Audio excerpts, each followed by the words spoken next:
So what is driving anxiety? How does it show itself and how do you know if you've got it? Hello, my name is Claire and welcome to Generation Calm, where you can learn to reduce your stress and anxiety naturally in your own time so that your mind and body are feeling great. Today's video is about driving anxiety or the fear of driving, what it is, what it feels like and whether you actually have it. And keep watching till the end because I have a vital first step that you need to do in order to get over your fear of driving. So what is driving anxiety? Well, it's the fear of driving, and it can run the spectrum from simply avoiding driving in rush hour traffic all the way to spending years without driving in a car. Now, when I first moved to America, I was absolutely petrified of driving here because I would have to drive on the other side of the road to what I'd originally learned. And I was just petrified of making that first step because I thought I was going to make a huge mistake.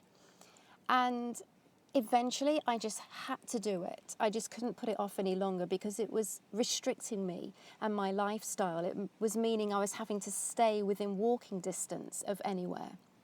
I pushed myself to do it.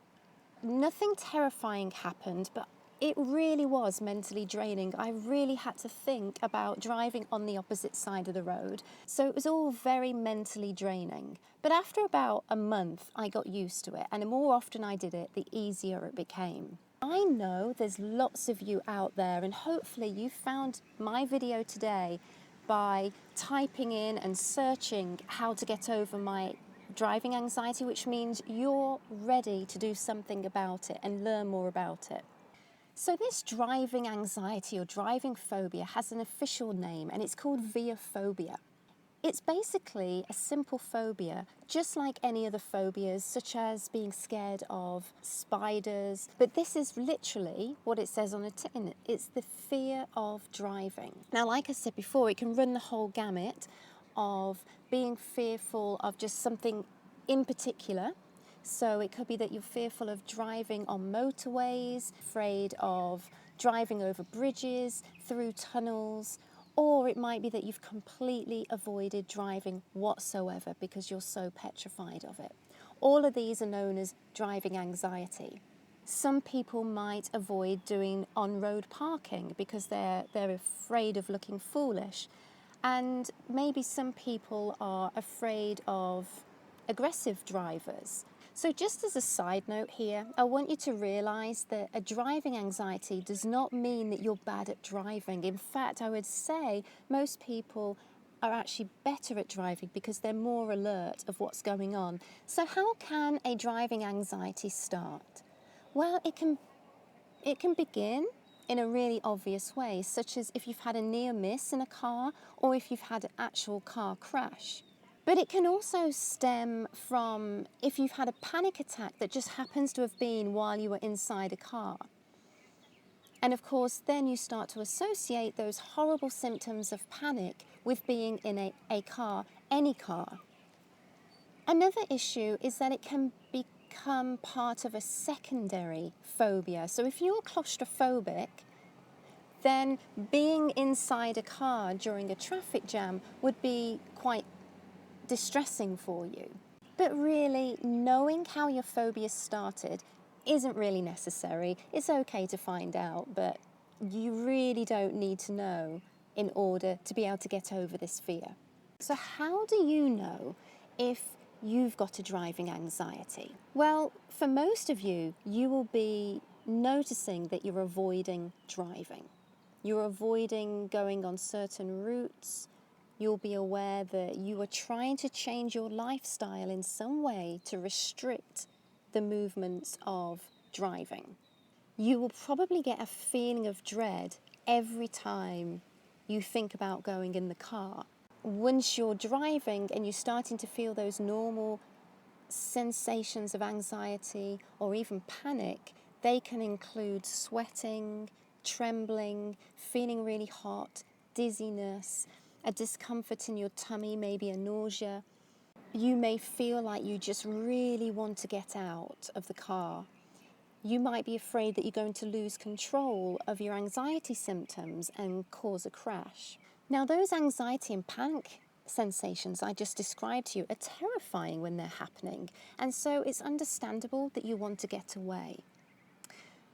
But we do know with work from phobias that avoidance will make it worse in the long run.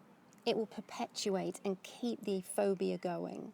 Now, another side note here that I think it's important to mention is that at no point will your symptom include feeling like you've run someone over and having to go back and check and recheck your route just to make sure that you didn't hit somebody.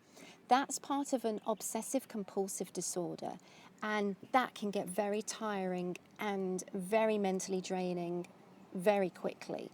That will require different treatment, but you're probably going to need some help from a health professional with that. So thanks for sticking around. Now, I want you to know that if you feel after watching this video that you do indeed have a driving anxiety, that first of all, you're not alone. There's plenty of people just like you, and that you can overcome it by yourself or even alongside a trusted friend.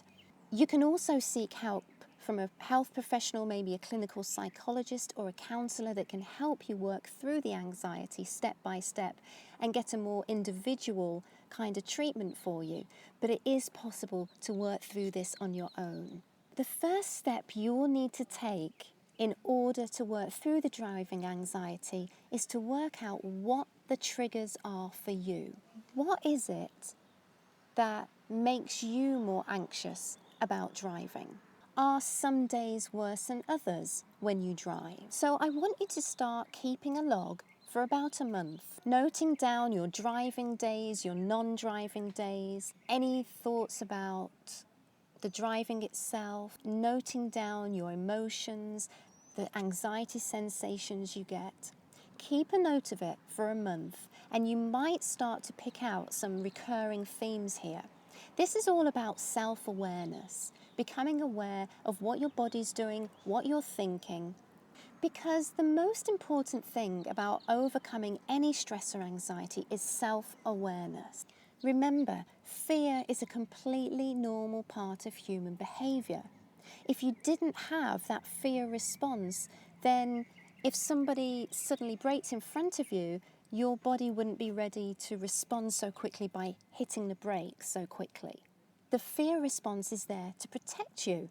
But if you're feeling fearful when there's really no need to, when there's really no danger around rationally, then that is going to stop you from living your life to your fullest potential.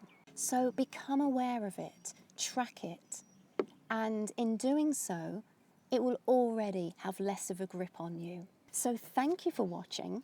If you thought that the information in this video could really help someone else, please share it and hit the red subscribe button, because then you'll get the next installment of this video series.